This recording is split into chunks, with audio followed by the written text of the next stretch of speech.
Maintenant, cette nuit à San Antonio, au Texas, se déroule l'All-Star Game opposant les meilleurs basketteurs de la NBA. Pour beaucoup d'Américains, ce grand show n'aura pas tout à fait la même saveur que d'habitude, car le joueur le plus spectaculaire, Dennis Rodman, des Bulls de Chicago, n'a pas été sélectionné. Trop provocateur au goût des organisateurs, le bad boy n'illuminera donc pas cette grande fête du basket, mais grâce à Patrick Montel, Jean-Marc Turcin et Eli Cohen, eh bien, il ne sera pas privé de Stade 2. Au début, quand il jouait à Détroit, Dennis Rodman était un garçon sans histoire. Enfin, apparemment, parce que dès qu'il est parti à San Antonio, au Texas, alors tout s'est dégradé. Il a commencé à se peindre les cheveux en vert et surtout, il a tout cassé dans l'équipe. Résultat, on l'a viré. Aujourd'hui, il joue à Chicago, il est blond comme les blés, tatoué comme jamais et surtout, il joue de mieux en mieux au basket à tel point qu'il fait de l'ombre maintenant à Michael Jordan lui-même. Alors voici Dennis Rodman, le cauchemar de la NBA. Et bienvenue au Dennis Rodman Roadshow. La dernière victime de Rodman s'appelle Magic Johnson. Sur le terrain, Rodman ne fait jamais de sentiments, juste son boulot. Et son boulot, c'est de démolir l'attaque adverse. Résultat, tout le monde craint Demolition Man. Évidemment, personne ne l'aime. Mais figurez-vous que Rodman, il s'en fout. They don't like me at all, I don't think, because the way I am. I'm very free, independent, and carefree as that, and they don't like that. But I'm not hurting anybody. I'm doing what I have to do to win, and it's working for me. Tout commence à Détroit en 1987. Rodman aurait pu se retrouver en prison pour le vol de 15 montres. Il va s'imposer au plus haut niveau comme voleur de rebond. Et tout ça grâce à cet homme, Chuck Daly, l'entraîneur des Pistons, son père spirituel avec qui il va remporter 2 fois le titre NBA. Étonnante trajectoire pour ce garçon de 2,03 m seulement, maître des airs, ancien balayeur à l'aéroport de Dallas. I never forget where I come from and all the experience I've been through, and it's propelled me to keep doing what I'm doing, work hard, and never forget. Le reste échappe à la plupart des Américains. Rodman multiplie les provocations, fréquente les boîtes homosexuelles, entame une idylle sulfureuse avec Madonna et va se faire photographier nu dans la version américaine de Playboy. Bref, l'Amérique hurle au scandale, lui revendique seulement son statut d'homme libre. Il tourne au cinéma avec Whoopi Goldberg, donne son avis sur tout et n'importe quoi, rêve d'un show à la télé et surtout prend près de 20 rebonds par match. Alors Michael Jordan, bien sûr, le déteste cordialement, mais avec lui, les Bulls sont pratiquement invulnérables. Finalement, Jordan est bien obligé de composer du bout des lèvres. Dennis did his job. He superb job of rebounding. He really went out there with an appetite to get all the rebounds, every rebound. And, that's his every night attitude. Mais comme toujours, c'est dans les yeux de sa petite fille que l'on pourra retrouver le vrai Rodman, loin des micros, loin de tout le basket business. Et c'est sur ce terrain-là, bien sûr, que Dennis reste le plus discret. On a parlé de tous les matchs, mais on s'est concentré bien évidemment sur le choc entre Limoges et Pau Orthez. Limoges Pau Orthez, c'est une histoire dans l'histoire du championnat de France. C'était la 65e rencontre entre les deux équipes. Assez simple, hein. D'un côté, Pau Orthez qui réussit en championnat, qui réussit merveilleusement en championnat d'Europe. Et puis de l'autre, Limoges qui devait absolument gagner pour revenir à hauteur des Béarnais. Malheureusement, Limoges est en proie au doute, en proie aux rumeurs. Et hier, Limoges a connu un échec dans ce choc. Première victoire en saison régulière de Pau à Limoges. On y était et c'était l'événement de la soirée. Ça devrait arriver.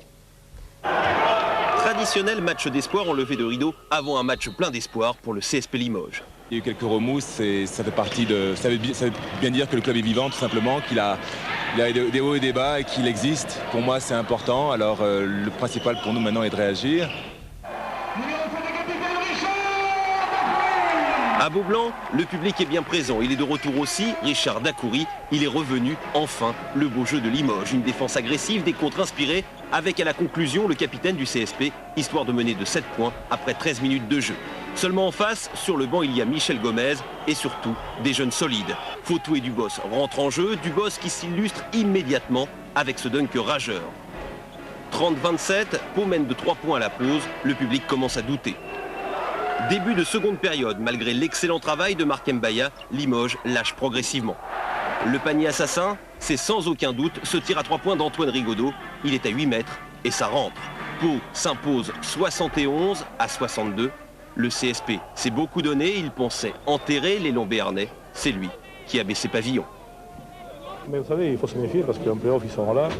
Et aujourd'hui, c'est certain qu'on n'aura pas rendu service. D'ailleurs, les joueurs sortent sous les sifflets de leurs supporters. À Limoges, il manque la manière et surtout le résultat. On sait que cette équipe doit finir dans les 2 premiers ou faire un coup en play-off parce que l'Euroleague pour Limoges est capitale. Donc c'est pas mettre la pression sur cette équipe où les joueurs sont bien payés, où on a un gros budget, que de lui demander d'être dans les 2 premiers. Fabien Dubos et Pau n'ont pas ce problème. Ce soir, les leaders du championnat pensent déjà au rendez-vous européen contre le Cibona de Zagreb. À signaler les 3 autres victoires à l'extérieur dans cette 21e journée. Le Mans à Cholet, Nancy à Gravelines et Antibes à Strasbourg. 9e succès d'affilée pour les joueurs de Jacques Monclar. Au classement, Pau Orthez compte 2 points d'avance sur Limoges et Villeurbanne. 4e Antibes, 5e Nancy, surprenant. Et la rencontre Besançon-PSG Racing se jouera mardi parce que le Palais des Sports était pris pour une petite compétition de tennis. Je crois qu'on aura l'occasion d'y revenir. Pas de problème dans les vestiaires de Limoges hier? Non, il n'y a rien qui est remis en cause pour l'instant. C'est vrai qu'on a déjà changé d'entraîneur. On manque un peu de joueurs sous les paniers, mais ça va pas très fort. On pense accrocher la 2e place. En revanche, à Pau, ça va très fort. C'est vrai, et sans ces Américains en Coupe d'Europe, Orthez se débrouille, vous l'avez vu tout de même très bien, grâce notamment à ses valeurs sûres, Rigaudot, les frères Gadou, et puis aussi grâce à ces jeunes comme Fabien Dubos, retrouvés par Céline Géraud sur le parquet de la fac. À Pau, il y a des panneaux qui ont le sens de la mesure. Parce qu'à l'université, dans le fichier de la faculté des sciences, à la lettre D, il y a Dubos Fabien, 2,07 m, joueur à l'élan Bernet, étudiant en mathématiques. Je vous dis Fabien Dubos, ça vous dit quelque chose? Absolument pas. Pas du tout, là. Si je vous dis 66% de réussite au tir... Ah ben oui, si je joue à l'élan Bernet. Ouais. Depuis la rentrée, personne n'a jamais vu Fabien à la fac. Les livres et les cours s'entassent, lui il potasse. À 18 ans, il est déjà dans le 5 majeur de Pau Orthez. Les examens, il les passera tous à la fin de l'année. Un match de plus pour Fabien qui ne se fait pas de bile. Il connaît l'équation de la réussite. Je pense que le destin à la chance, ça joue 5%. 95%, c'est le travail. 20 sur 20 au bac en maths, 17 sur 20 en physique, mais 8 fautes au code de la route. Fabien roule à vélo, ça fait rire les copains. C'est quelqu'un de très intelligent, mais il a loupé son code. C'est très décevant parce que maintenant c'est moi qui le conduis partout. Alors j'ai hâte qu'il prenne son code, qu'il s'achète sa propre voiture. Fabien Dubos aime jouer. En 5 mois, il est passé de 5 à 20 minutes de jeu par match. Parce que les 2 joueurs américains du club sont blessés, parce qu'il a du talent aussi.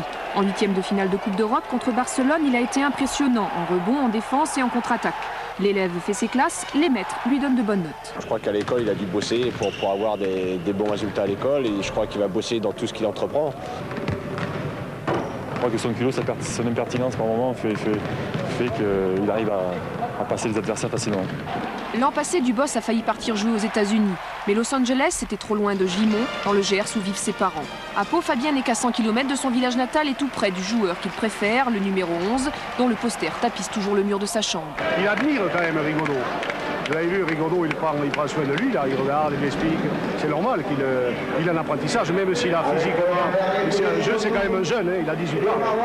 Et si déjà on le compare à Stéphane Ostrowski, Michel Gomez, lui croit au talent, au travail, mais pas au miracle. Je n'ai rencontré que 5 gros talents précoces. Il y avait Jean De Gros, Alain Gilles, Philippe Zaniel, Hervé Dubuisson et Antoine Rigaudot. Lui, il faut qu'il soit patient jusqu'à sa maturité qui commencera vers l'âge de 25 ans. En attendant, le grand gosse du basket français révise. Et entre 2 cours d'algèbre, il s'imagine déjà, lui, le numéro 7 de l'élan Béarnais, en finale d'une Coupe d'Europe des clubs.